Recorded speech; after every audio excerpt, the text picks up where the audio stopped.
Welcome to Alaska Weather, a production of Alaska Public Media and the National Weather Service, Alaska Region.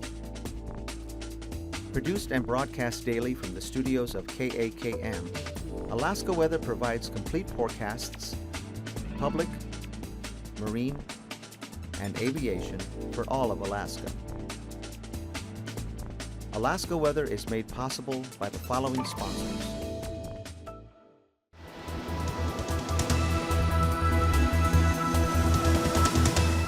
The National Weather Service. Good Wednesday, everyone. I'm meteorologist Dave Snider with the National Weather Service. It's the 26th of July, and as always, we encourage you to stay up to date with your local weather information. You can do that anytime you like by giving us a call at 1-800-472-0391. That's the Alaska Weather Information Line. Online, we're always there at weather.gov/Alaska or /Anchorage/Juneau/Fairbanks, or if you haven't checked it out yet, you really should, weather.gov/AAWU. That's the Alaska Aviation Weather Unit. Of course, you can find information about your local streams and rivers by going to weather.gov/APRFC or type in tsunami at the end of that and learn all about the earthquake-induced ocean waves and the threat that brings to your coastline and how to be better prepared for that. It's always a good time to do that. If you have any questions about anything you find, whether it's on the phone, online, or on this show, please let me know. I'm happy to help anytime I can. david.snyder@noaa.gov is the easiest way to get a hold of me. Fire danger. Fire danger is shrinking and shrinking and shrinking. A lot of reasons for that, but a lot of it is just the moist air and the more widespread precipitation we've seen across the state in recent weeks. So right now we're really focused on higher levels of fire danger up in the Yukon Flats region and into the northern interior. That would be generally north of the Fairbanks region. So as that continues to improve, the other thing that will help that continue even more and longer is, of course, the waning daylight hours. I'm sorry to say that. If you are a summer lover, that is the harsh reality there. And that means cooler nights. And as those temperatures cool off at night, that means higher and longer lived, higher humidities in the evening and early morning hours. And it means less daytime heating, so less drying of the conditions in the plants and the forests across our Alaska. So things are changing toward better fire weather, but that of course comes with the price of earlier winter, right? So there you go. Here's what we see across the satellite picture. As we look at today's visible satellite, you can see a wealth of clouds all across Alaska. Some exceptions here across the Kobuk and Noatak valleys, but really, by and large, most of the Great Land is covered up with a great amount of cloud cover, including southeastern Alaska, of course, south central, some holes in the clouds and breaks south of the Alaska Peninsula, and out across the central and western Aleutians. High pressure has locked in stratus and fog. If you're in St. Paul and St. George, Unalaska, and Adak, you know that murk in the mire that is over your heads probably isn't going to go anywhere anytime soon. You would be right. It looks like those low ceilings and fog areas will be sticking with us for a while. Haven't seen a whole lot of thunderstorm activity really in Alaska in the last 24 hours. Most of what we've been looking at has really been out across the Yukon. There may have been a strike drifting in from the west, but I really think today's action was really across northern and western parts of Canada. If you look across the west coast, it appears that we've got some clearing here across the YK Delta out toward Nunivak Island and St. Lawrence Island, but then we run into a very stout wall of clouds out to the west. That is a frontal boundary working across the Bering Sea. And one thing that's going to try and work this across fairly quickly anyway, or at least hold it together, is the jet stream that is running perpendicular or at more of a 90-degree angle right into this boundary. So it's helping to drive this eastward, and that means a better chance for rainfall and changing weather for the west coast in the next several days. Here's a look at the loop one more time. You can see the advancing layer there ever so slightly there in the last 12 hours or so. So if you have sunshine today and pleasant weather out west, there will be some changes headed your way. Here's a look at the surface map. Right now we have high pressure sitting across the northern Bering Sea just south of Gambell and Savunga, 1,021 millibars. East of that is a little bit of a surge of cool air that's made its way down into the Bristol Bay region, 1,008 millibars there, around one circulation. Not a big change as you move down that boundary, but the change is separating cooler and drier air from the Arctic and the northern Bering from more of a Pacific and wetter maritime regime out across the central and western Bering and across the Gulf of Alaska. This is controlled by low pressure That really hasn't moved much in weeks and weeks and weeks. This is sloshing up wet air across south central. We've gotten fairly used to the clouds. And for those in southeast, they're saying, ha, it's your turn. And yeah, they'd be right, except southeast is getting rain as well. And that doesn't look like that will change. Low pressure there right around 1,013 to 15 millibars or so. As we get into tonight, that will weaken and finally kind of fall off the map, but there may still be some areas of light rain across the region. Low pressure will center up across the Gulf at 1,009 millibars. Showers involved there. And for Kodiak Island and the Kenai Peninsula, better chance for showery weather as you head into the Susitna Valley and over the Alaska Range. Looking northward, showers are likely across the central and upper Tanana Valley into the Copper River Basin and into the Brooks Range there, but generally south of the summits. Remember, there's this leftover boundary kind of snaking its way here. We killed it off, but there's still going to be some remnants that'll be capable of producing some showers and certainly clouds. High pressure up north will lock in low clouds and stratus across the eastern Beaufort Seacoast, but a little bit further west, those clouds may break up all the way into the Seward Peninsula tonight. Perhaps yielding some fog as moisture returns in from the west and southwest across the YK Delta. You'll get back into some stratus, showers, and drizzle across the Pribilofs, and then high pressure will try to break up the clouds across the central and western Aleutians. I was probably a little too aggressive in removing some clouds there, but you know how those things work out. It looks like it's going to be a cloudy period for you across the Aleutians and north. Thursday, here's the front across the west, 993 millibars. Remember, the jet stream is pointing pretty much right into the back of this. So all this wants to do is fly across Alaska. It can't do that, though, because of high pressure up across the Arctic at 1,022 millibars. That's going to keep clouds and some showers across the eastern Brooks Range, as well as parts of south central. Now, will it be as dark and gloomy as it was today? Probably not as bad, but there will be showers lurking in the region and across places like Seward, all the way down to Kodiak, Prince William Sound. It still looks fairly wet. As you get into southeast, it looks like more of the showers will be focused across some of the higher terrain in the northern half of southeast, but as you get further south, that's probably going to fill in a little bit more. Remember, though, the high pressure is really trying to gain control of southeast. You can already see the ridge building here across northern parts and eastern sections of the Gulf. So we're trying to stabilize this, but we still have low pressure sitting across the Gulf, and that's really the driving force here. So here's our week high that shows up on Friday at 1,020 millibars, but it's still not enough to chip away at all the rain and all the clouds for southeast. So you may get a hint of some sunshine from time to time, but you'll probably return just as quickly to some showers in the region, especially for central and northern parts of southeast. Across the Gulf, 1,006 millibar low there. We've got our occluded front now is back as that kind of reforms and recycles on itself. It's dragging in slightly drier air, but remember all the wet air that it's thrown up into south central already, well, that's still draining out, so it's not that dry to begin with. Out west, our front has made it into south and western Alaska and into the Alaska Peninsula. Our jet stream is still pointed right into the back side of this, so it's still pushing as hard as it can. And it's managed to move high pressure a little bit further eastward now. That's out across the Beaufort Sea and the Arctic Ocean. The center of that is off our chart, so now we're getting into more of a southerly flow across the north slope. That's going to drag some of that cloud cover we've had down south up north, and that's going to help spread more of that rain across the Kobuk and Noatak Valley, the Koyukuk Valley, and into the central and western interior, Norton Sound and the Seward Peninsula. So more places in the interior are going to get into that wetter weather. Remember the fire danger map we were just looking at a minute ago? It hasn't quite made it to that area just yet, but it will as this progresses as we head into Saturday and Sunday. That will add just a little bit of wet air to that region, so conditions should continue to improve as we get into Saturday and Sunday in the Yukon Flats region. So good news there if there's any good news to be had by a wealth of wet weather for the week, especially statewide. Temperature-wise this afternoon, we saw readings in the 2 o'clock hour in the upper 50s to about 60 degrees around Sitka and Yakutat. Some of our warmer spots like Hyder, Ketchikan, and Annette are the same old warm spots as always. Haines was closer to 61. Prince William Sound and Seward were in the lower to mid-50s. Cordova closer to 58. 61 around 2 o'clock. In Anchorage, it was 59 or so around Palmer. Closer to 60 degrees as you get up toward Talkeetna.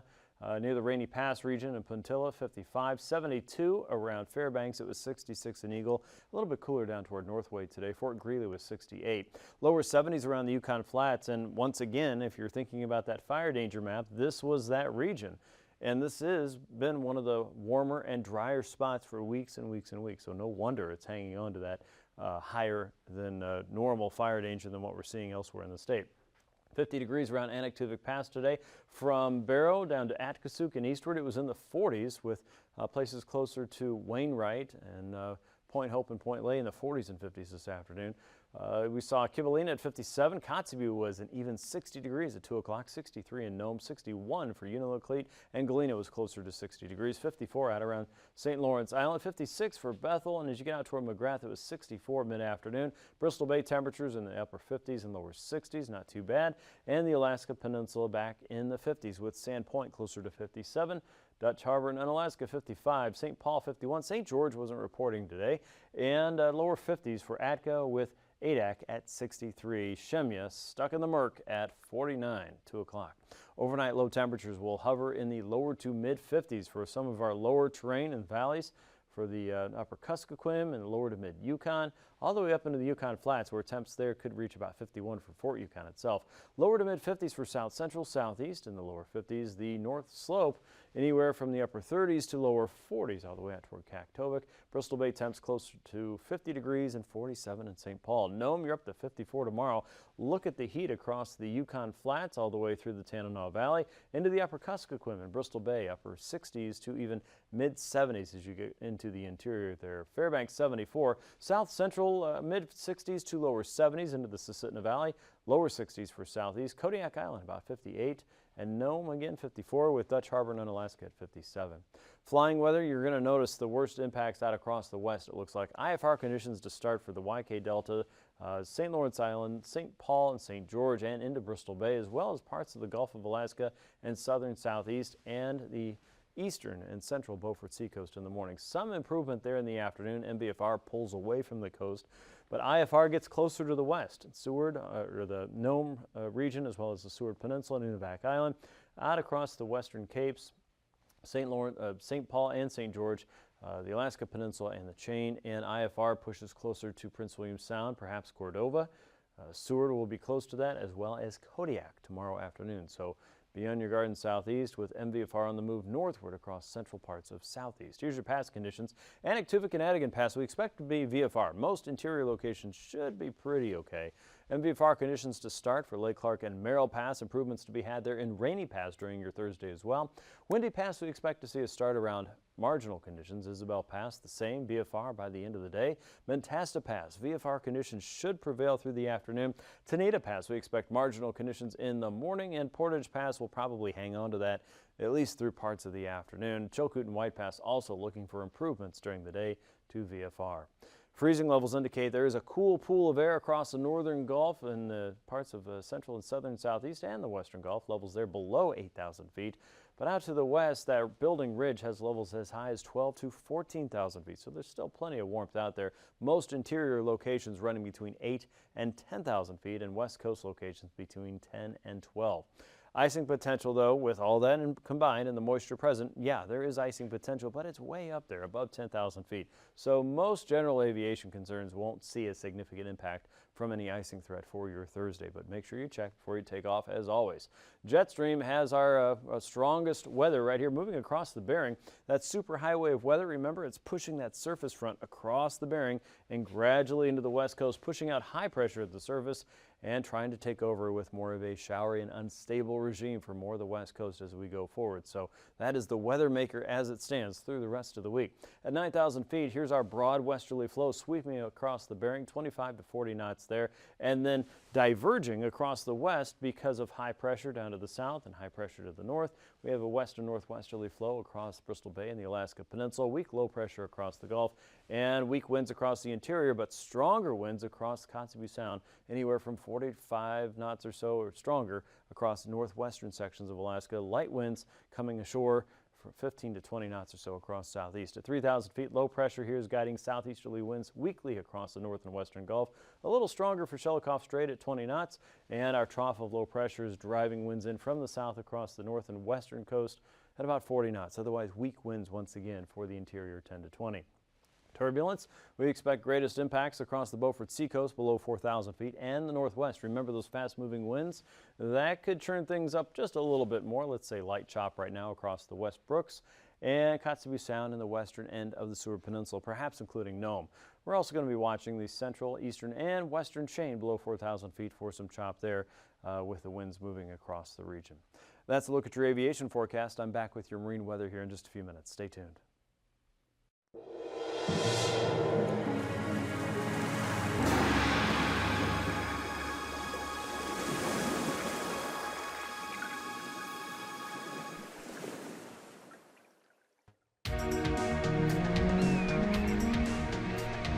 NOAA's national marine sanctuaries protect areas of national significance for their exceptional natural beauty and resources.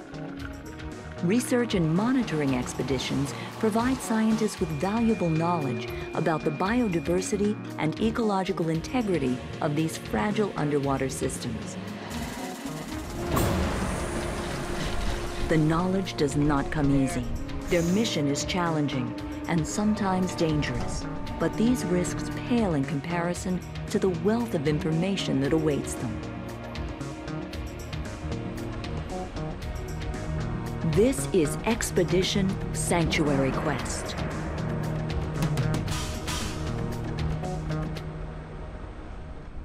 Preparing a research vessel to go to sea is a huge undertaking.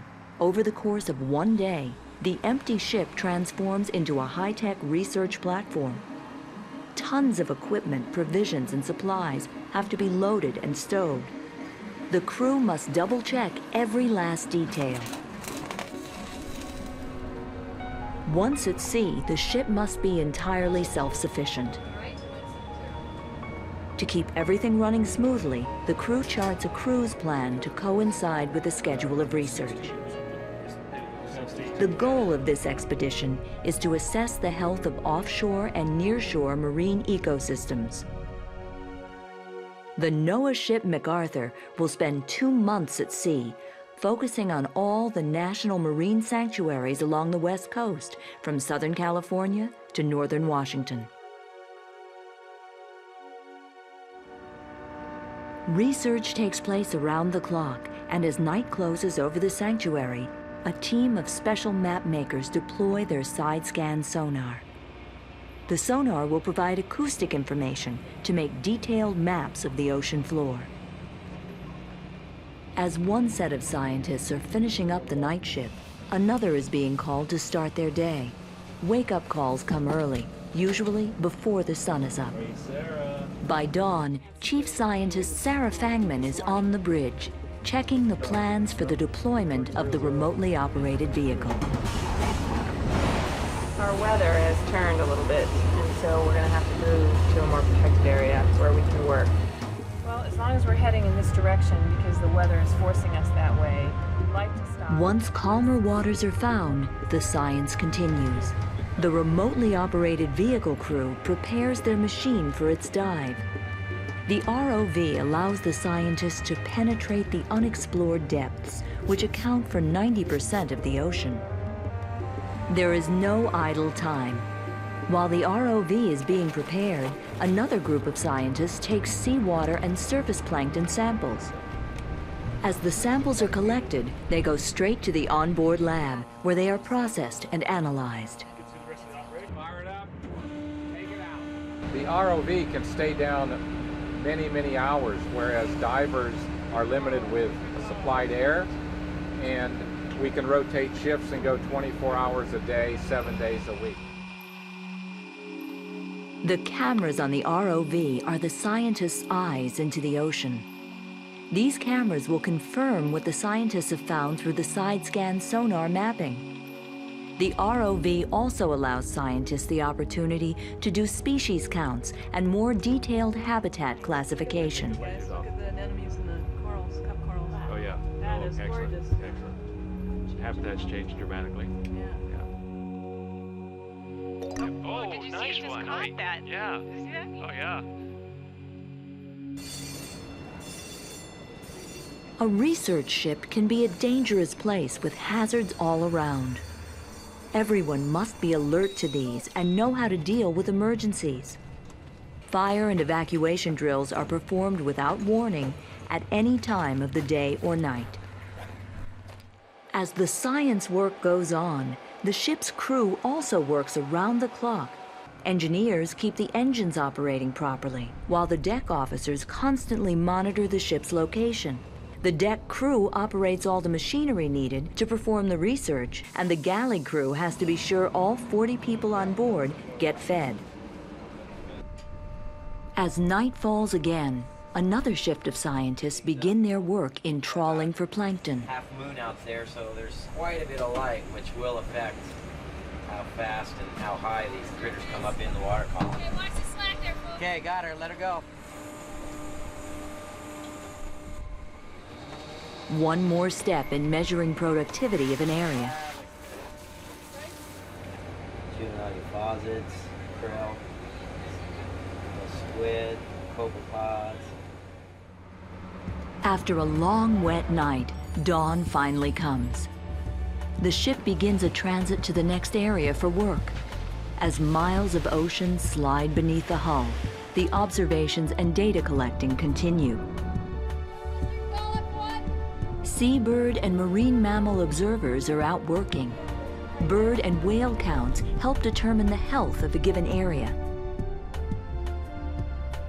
For 2 months, this grueling schedule of day and night scientific work continues, searching for the understanding that will provide solutions to better manage resources within our national marine sanctuary.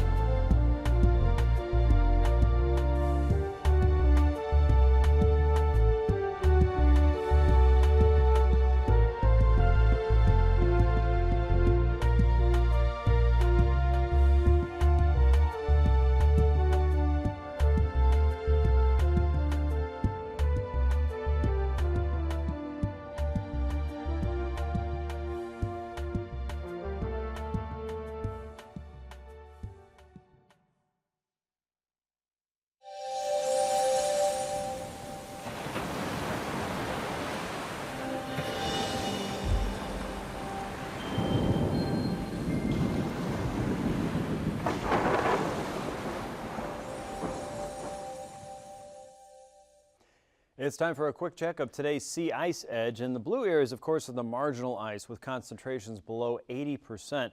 You can see that's really focused on areas east of Barrow to just east of Prudhoe Bay, and we've got two different circulations that are kind of bunching this up right here in the same old spot. But one thing is eroding it from both sides pretty much equally, and that's warm sea surface temperatures in the Beaufort and the Chukchi Sea. So eventually this is going to go away. It could be as early as the next week to come. So watch for some changes here across the navigational waters between Barrow and Kaktovik and Prudhoe Bay, probably by the first week of August there. You can always get the latest information online at weather.gov/Anchorage/ice. The web address has kind of disappeared there, but we'll get that back on there for you. It's always the best place to check for the outlook as well. It'll carry you well into the fall. Now for southeast, Thursday's marine forecast looks fairly tame across most of the central and southern inner channels and the outer coast. 10 knots for most places. The Lynn Canal, of course, a little bit stronger. Southerlies there up to 20 knots with a 4-foot sea for your Thursdays. We get into Friday, more of a southeasterly change across the outer coast. 10 to 15, look for 3 to 4-foot seas generally in the north, 5-foot seas closer to the Dixon entrance. A light and variable flow all the way from the Clarence Strait northward through Stevens Passage, and even our Lynn Canal winds die off a little bit, 15 knots with a 3-foot sea on Friday from the south. Thursday across south central, Prince William Sound and the northern and western parts of the Gulf look fairly tame as well. 10 knots with a 2 to 3-foot sea there. Northeasterlies in Shelikof Strait and east of Kodiak Island, and light winds coming up the Cook Inlet region, 10 knots, even variable west of the Barrens, and seas ranging from 2 to 3 feet. As we get into Friday, a little bit more of a northeasterly push across the regions for the western Gulf, 15 knots with 3-foot seas there. Light and variable flow on either side of Kodiak Island, and southwesterly south of Kenai toward Homer. Southerlies a little bit less across the northern Cook Inlet region, 15 knots with a 4-foot sea. and east and southeasterlies coming into Prince William Sound, 2 to 4 foot seas in that region. For the Alaska Peninsula and Bristol Bay, we're looking at light northwesterlies inside the bay, 4 foot seas there, 5 foot seas across the peninsula, 15 to 20 knots there, and gusty winds from Castle Cape to Chignik, 20 knots with a 5 foot sea there, and blustery for Thursday. That diminishes in a great way on Friday. 3 to 4 foot seas across the Pacific coast and 4 to 6 foot seas across the Bering Sea coast. 15 knots expected on that region for your Friday. For the Aleutians, a west and northwesterly flow from Adak all the way out toward Unalaska, 20 to 25 knots in all regions with 6 to 8 foot seas at their best. Out across areas from Adak toward Shemya, you're looking at southwesterlies 25 to 30 knots and 8 to 10 foot seas on Thursday. That will change a little bit on Friday. Seas diminish just a bit, but we'll keep the west and northwest winds, or southwest winds, I should say, at 25 knots as we go through your Friday, and a broad westerly flow following the front that's marching toward western Alaska, about 20 to 25, 5 to 7 foot seas across the Pacific and 8 to 9 foot seas across the Bering for Friday. For the west coast, southerlies ahead of the front, 25 to 30 knots with 6 to 7 foot seas. Behind that, a little bit more of a southwesterly wind, 20 to 25 with 7 to 11 foot seas, and 4 foot seas coming into the Kuskokwim Delta region on a 20 knot westerly wind.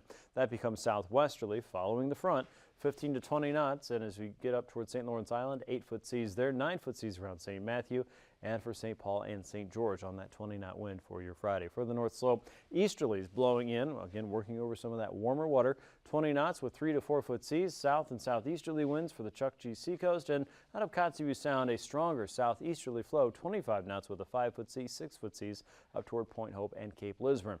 The winds and the seas should diminish there on Friday. Look for a 20 to 25 knot wind, 6 to 7 foot seas, and southeasterly winds blowing across the Beaufort, anywhere from 15 to 25 knots and 4 to 5 foot seas, even 6 foot seas actually around Kaktovik as we get into your Friday. Recapping tonight's weather, showers will continue for many across south central and the Copper River Basin, a steadier chance of rainfall there and into southeast. Low pressures in the Gulf, showers continue for the Brooks Range, and out west, main weather makers working its way across the Bering, heading for the west coast, ending a drier and generally clearer sky for you as we head into Thursday and Friday. As the front makes it ashore, the winds will pick up a little bit more and you'll have a better chance for rain. Thanks for watching, Alaska.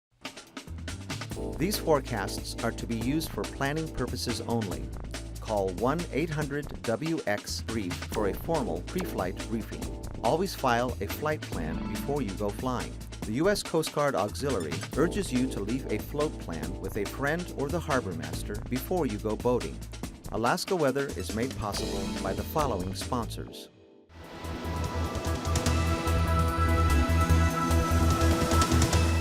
The National Weather Service.